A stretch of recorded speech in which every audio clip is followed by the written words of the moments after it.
What happens when a beloved British actor's polite demeanor finally snaps under pressure?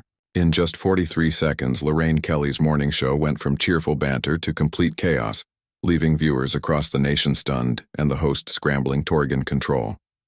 Last night, exclusive footage emerged of the most shocking celebrity meltdown in daytime television history.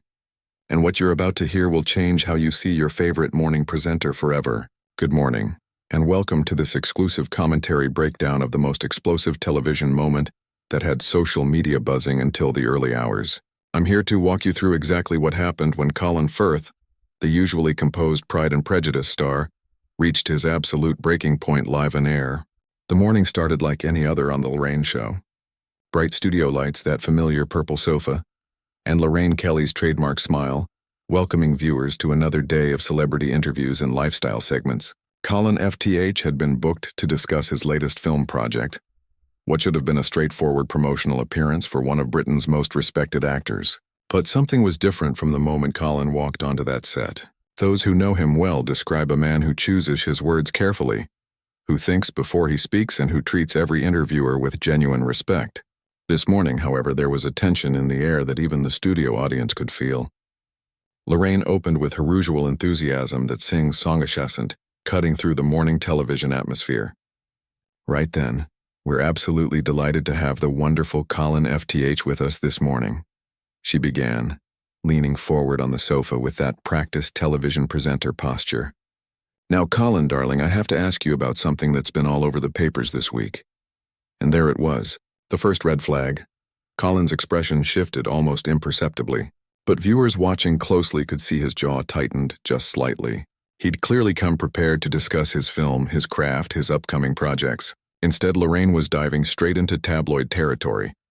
The thing is, Lorraine continued, her voice taking on that gossipy tone that morning, television presenters perfect over years of practice.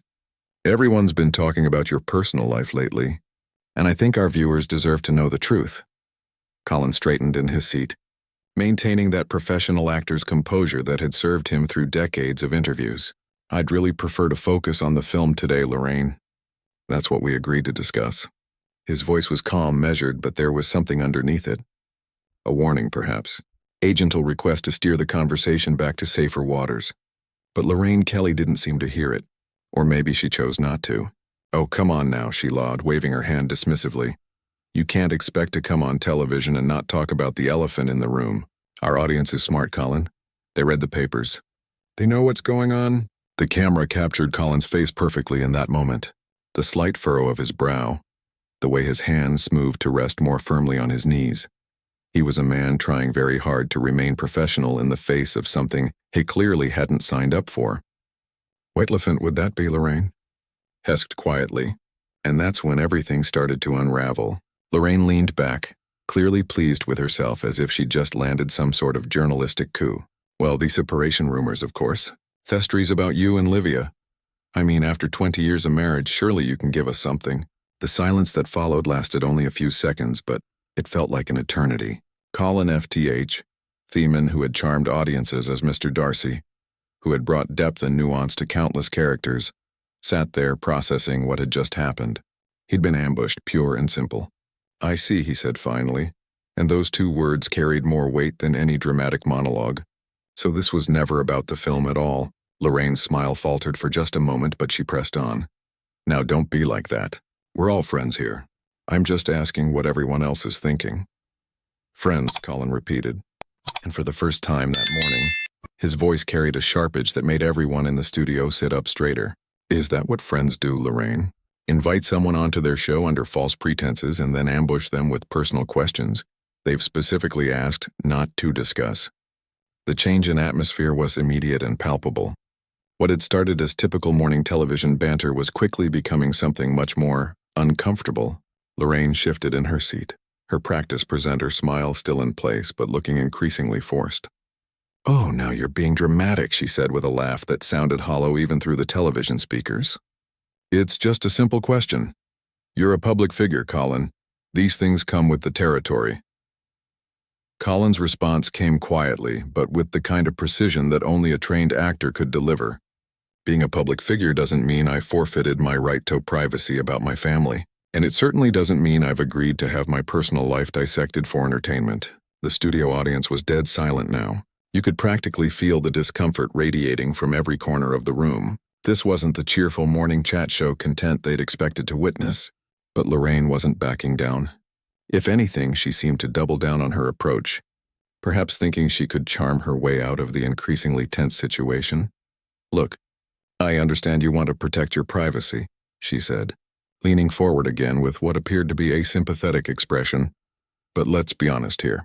You've been photographed, there are sources. The story is already out there. I'm giving you a chance to set the record straight." Colin's laugh was sharp and humorless. "You're giving me a chance. How generous of you, Lorraine. And what exactly am I supposed to be grateful for? The opportunity to have my marriage examined like some sort of soap opera plotline. That's not what I'm doing," Lorraine protested. But her voice had taken on a defensive quality that viewers could easily detect. "I'm simply asking you to address the rumors." "No," Colin said firmly. "What you're doing is exploiting gossip for ratings. What you're doing is pretending that your curiosity somehow serves the public interest. What you're doing is exactly the kind of tabloid journalism that makes actors reluctant to do interviews in the first place." The words hung in the air like a challenge. Lorraine's face had gone through several expressions in the span of a few seconds, from surprise to indignation to something that looked almost like panic. "I think you're overreacting," she said, but her voice lacked its earlier confidence. "This is morning television, Colin. People expect a bit of fun, a bit of gossip. It's not meant to be the BBC News." Colin stood up slowly from the purple sofa, and the simple action felt like a seismic shift in the studio's energy. "Fun," he repeated. "Is that what you call it when you pry into someone's marriage without their consent? When you turn personal pain into entertainment?" "Now hold on just a minute," Lorraine said, her own voice rising slightly as she seemed to realize she was losing control of the situation entirely. "You knew what kind of show this was when you agreed to come on. Don't act like you're some sort of victim here."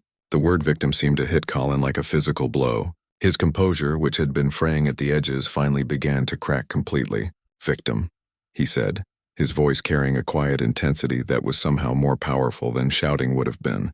"You invite me here under the pretense of discussing my work, then blindside me with questions about my personal life.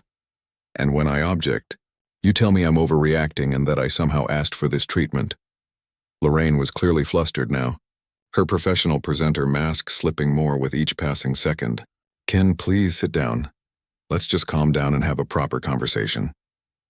A proper conversation. Colin's voice was rising now, the control he'd maintained throughout his career finally giving way. "Is that what you call this? You've spent the entire interview trying to extract personal information that I've explicitly said I don't want to discuss, and now you want me to calm down." The camera operator seemed unsure where to focus, switching between close-ups of Colin's increasingly animated face and wide shots that captured the growing tension between host and guest. In the background, producers could be seen gesturing frantically, clearly trying to figure out how to salvage what was quickly becoming a public relations nightmare. "I'm just doing my job," Lorraine said, but her voice sounded small and defensive now.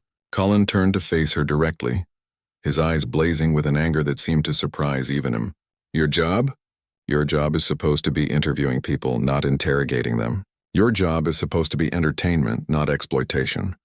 Your job is supposed to involve some basic level of human decency and respect." The studio had gone completely silent except for the sound of Colin's voice, which seemed to fill every corner of the space with its intensity.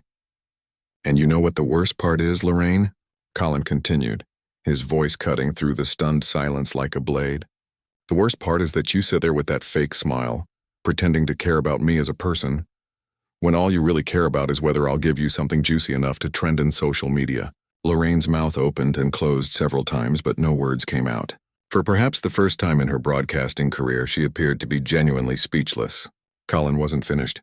The dam had burst and years of frustration with invasive media coverage seemed to pour out all at once. "Do you have any idea what it's like to have every aspect of your private life treated as public property? Do you understand what it does to a family when their most intimate moments become fodder for morning television? Colin, I think you need to remember where you are," Lorraine finally managed, her voice shaking slightly as she attempted to regain some semblance of control. "This is live television. There are millions of people watching." Colin's response was swift and devastating. "Oh, I know exactly where I am, Lorraine. I'm sitting across from someone who thinks that having a television show gives her the right to pry into people's lives without consequence. I'm in a studio where basic human decency apparently doesn't apply as long as the cameras are rolling. The accusation hung in the air like smoke.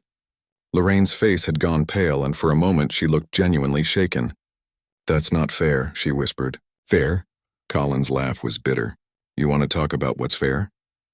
Is it fair that I came here in good faith to discuss my work only to be subjected to an interrogation about my marriage? Is it fair that you've spent this entire interview trying to extract personal information that could hurt the people I love most in the world?"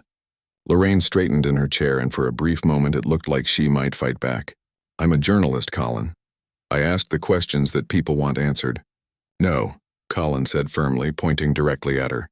"You're not a journalist. Journalists have ethics. Journalists respect their subjects. Journalists don't ambush people and then hide behind their profession when called out for it." The words hit Lorraine like a physical slap. Her carefully constructed presenter persona crumbled completely, replaced by something raw and defensive. "How dare you?" she sputtered. "I've been doing this job 4 decades. I've interviewed everyone from prime ministers to movie stars. I don't need some actor telling me how to do my job." Colin's expression shifted, and suddenly the anger was replaced by something that looked almost like pity. "And in all those decades, Lorraine, have you ever stopped to consider the cost? Have you ever thought about the damage you might be doing to real people's lives for the sake of entertainment?" The question seemed to hit its target. Lorraine's face went through a series of expressions from anger to confusion, to something that might have been shame. She began, but Colin held up a hand to stop her. "Do you know what the truly tragic part is?" he continued, his voice now quiet but filled with disappointment. "You could have had a perfectly good interview today. We could have talked about the craft of acting, about the new film, about the industry. Your viewers could have learned something meaningful. Instead, you chose to turn this into a circus." Lorraine tried one more time to regain her footing. "The audience wants to know about your personal life, Colin. That's just the reality of celebrity culture." Colin shook his head slowly. "No, Lorraine. You want to know about my personal life? You've convinced yourself that your curiosity represents some sort of public interest, but really it's just voyeurism dressed up as journalism." The silence that followed was deafening. Even the studio crew had stopped moving, everyone frozen in place by the intensity of what they were witnessing. Colin looked around the studio, taking in the cameras, the crew, the audience, that had come expecting light entertainment and instead found themselves watching a man's dignity under assault. "You know what the saddest part of all this is?" he said finally. "Somewhere out there are young actors watching this, and they're learning that this is what they have to expect, that their personal lives will be treated as commodities, that respect is optional as long as the ratings are good." He turned back to Lorraine, who was now visibly struggling to maintain her composure. "Is that the legacy you want, Lorraine? Is that what you want to be remembered for?" Lorraine's voice, when she finally spoke, was barely above a whisper. "I'm just trying to do my job." Colin gathered his jacket from the back of the sofa, his movements deliberate and controlled. "Then maybe it's time to ask yourself whether this job is worth compromising your humanity." He walked toward the studio exit, and for a moment it seemed like the interview might end there.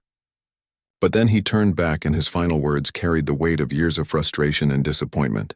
"You had a chance today to show your viewers that celebrities are human beings, deserving of basic respect and dignity. Instead, you chose to prove that morning television cares more about gossip than human decency. I hope it was worth it." The studio doors closed behind Colin FTH with a soft click that somehow seemed to go through the entire space. Lorraine Kelly sat alone on her purple sofa, surrounded by cameras and crew and a studio audience that had witnessed something unprecedented. The cheerful morning show set suddenly felt cold and empty. For several long moments, nobody moved. Nobody spoke. The woman who had built her career on quick wit and easy charm found herself completely at a loss for words, staring at the spot where Colin had been sitting just moments before. When she finally turned back to the camera, her smile was nowhere to be found.